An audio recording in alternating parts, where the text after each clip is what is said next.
Hi friends, அஸ்ஸலாமு அலைக்கும். Welcome to Raifa kitchen. நம்ம இன்றைக்கி ஜீரக சம்பாவும் மட்டனும் வச்சு பிரியாணி செய்ய போகிறோங்க. வீடியோக்குள்ளே போகிறதுக்கு முன்னாடி நம்ம சேனலுக்கு இப்போ தான் ஃபஸ்ட் டைமாக வந்திருக்கிறீங்கன்னா ப்ளீஸ் நம்ம சேனலை சப்ஸ்கிரைப் பண்ணிவிட்டு அப்படியே பக்கத்தில் இருக்கிற பெல் பட்டனை தட்டி விட்டுக்கோங்க. வாங்க இப்போ வீடியோக்குள்ளே போகலாம்.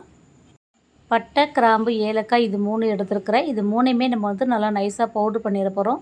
இது சுருள் பட்டை உள்ளே சுருண்டு நிறையா இருக்கும். அது கூடவே இஞ்சி பூண்டு ஃப்ரெஷ்ஷாக அரைச்சி சேர்க்க போகிறோம். ஒரு 100 இஞ்சி 100 பூண்டு எடுத்துருக்கிறேன். நம்ம அரைச்சி எடுத்துடலாம். இப்போ அடுப்பில் ஒரு பாத்திரம் வச்சு பிரியாணி தாளித்து விட்டுடலாம். தாளிக்கிறதுக்கு நான் நெய், தேங்காய் எண்ணெய், ரீஃபைண்ட் ஆயில் 3மே கலந்து சேர்த்துக்கிறேன். தேங்காய் எண்ணெய் சேர்க்கும்போது சாப்பாடு நல்லா டேஸ்ட்டாகவும் இருக்கும், சாஃப்டாகவும் இருக்கும். இப்போ நம்ம ஒன்று ஒன்றா போட்டு வதக்கிடலாம். 300 கிராம் வெங்காயம் கட் பண்ணி வச்சுருக்கேன், அதை சேர்த்துருங்க. இது கூடவே இஞ்சி பூண்டு பேஸ்ட்டும் சேர்த்துடலாம். இஞ்சி பூண்டு நல்லா ஒட்டாத அளவுக்கு பச்சை வாடை போகிற அளவுக்கு வதக்கி விட்டுருங்க. இப்போ 300 கிராம் தக்காளியும் சேர்த்துருக்கேன், அதையும் நல்லா வதக்கி விட்டுறலாம். கொத்தமல்லி, புதினா சேர்த்து அதையும் நல்லா வதக்கி விட்டுருங்க.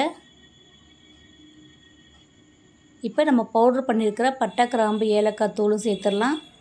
நான் பட்டை, கிராம்பு, ஏலக்காய் முழுசாக போடலை, எல்லாத்தையுமே பவுட்ரு பண்ணிவிட்டு அப்படியே இது கூட சேர்த்துட்றேன். நல்லா வதக்கிடலாம். இப்போது ஒரு 150 கிராம் அளவுக்கு தயிர் சேர்த்துக்கோங்க. சேர்த்துட்டு அதையும் நல்லா கட்டி இல்லாமல் நல்லா மிக்ஸ் பண்ணிக்கோங்க. இப்போ காரத்துக்கு தனி மிளகாய் தூள் சேர்த்துக்கலாம். சேர்த்துட்டு அதையும் நல்லா வதக்கிட்டு நம்ம வேக வச்சுருக்கிற மட்டனை சேர்த்துடலாம். மட்டன் நான் ஒரு 3/4 வேக்காடு வேக வச்சுருக்கிறேன். மீதி இந்த மசாலாலே வேகட்டுன்றக்காக 3/4 வேக்காடோடு எடுத்திருக்கேன். அதை இது கூட சேர்த்துட்டு இதுக்கு தேவையான உப்பு சேர்த்துருங்க. இந்த உப்பு மசாலாலாம் சேர்ந்து மட்டன் நல்லா வெந்து வரட்டும். நம்ம மூடி வச்சிடலாம். ஒரு 5 நிமிஷத்துக்கு அப்புறம் எடுத்து பார்க்கலாம். நல்லா கறி நல்லா எண்ணெய் பிரிஞ்சு நல்லா வெந்து நிற்கிது. இப்போ நம்ம அரிசி ஜீரக சம்பா அரிசியை நான் கழுவிட்டு தண்ணி ஊற வச்சுருக்கிறேன். உங்கள் அரிசி நல்ல பழைய அரிசின்னு சொன்னால் நீங்கள் 1க்கு 2 தண்ணி வச்சுக்கோங்க. கொஞ்சம் புது அரிசியாக இருந்தால் 1க்கு 1.25 அளவுக்கு எடுத்து வச்சுக்கோங்க. நான் இன்றைக்கி 1க்கு 1.25 அளவுக்கு நான் தண்ணி சேர்க்க போகிறேன். இப்போ நம்ம அரிசிக்கு தேவையான தண்ணி சேர்த்துடலாம். கறியில் இருக்கிற தண்ணியோடு சேர்த்து தான் நான் அளந்துருக்கிறேன். 1க்கு 1.25 தண்ணி சேர்த்துட்டு இப்போ அரிசிக்கு தேவையான அளவுக்கு நம்ம உப்பு சேர்த்துடலாம். நல்லா மிக்ஸ் பண்ணி விட்டுட்டு உப்பு சேர்த்துட்டு மூடி வச்சுருங்க. தண்ணி நல்லா கொதித்ததுக்கப்புறம் நம்ம அரிசி சேர்த்துக்கலாம். தண்ணி நல்லா கொதி வந்துருச்சு. நம்ம ஊற வச்சுருக்கிற ஜீரக சம்பா அரிசியில் தண்ணியை வடிச்சிட்டு இது கூட சேர்த்துடலாம். உப்பு செக் பண்ணிக்கோங்க. உப்பு கொஞ்சம் சுருக்குன்னு இருக்கணும். எனக்கு உப்பு கரெக்டாக இருக்க அளவு. இப்போ அரிசியை நல்லா சேர்த்துட்டு நல்லா ஒரு கிளறி விட்டுருங்க. கிளறி விட்டுட்டு மூடி வச்சிடலாம். ஒரு கொதி வந்துருச்சு. இப்போ நம்ம எடுத்து பார்த்துட்டு நல்லா லைட்டாக பிரட்டி விட்டுக்கோங்க. சோறு உடையாத அளவுக்கு நல்லா கிளறி விட்டுக்கோங்க. கிளறி விட்டுட்டு மறுபடியும் மூடி வச்சிடலாம். இப்போ நம்ம சாப்பாடு எடுத்து பார்க்கலாம். பாருங்கள், தண்ணியெல்லாம் நல்லா சுண்டி வந்துருச்சு.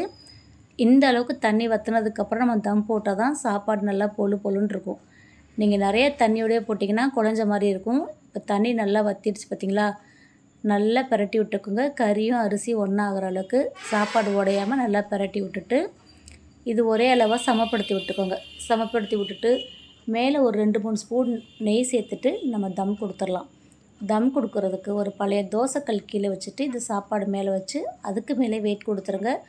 அடுப்பு ஒரு 15 நிமிஷம் சிம்மில் வச்சுட்டு ஸ்டவ் ஆஃப் பண்ணிடுங்க. திரும்ப 15 நிமிஷத்துக்கு அப்புறம் நம்ம எடுத்து பார்த்தோம்னா நம்மளோட பிரியாணி கரெக்டாக ரெடியாக இருக்கும். இப்போ நம்ம தம் கொடுத்துட்டு மொத்தமாக ஒரு 1/2 மணி நேரத்துக்கு அப்புறம் நம்ம எடுத்து பார்க்கலாம்.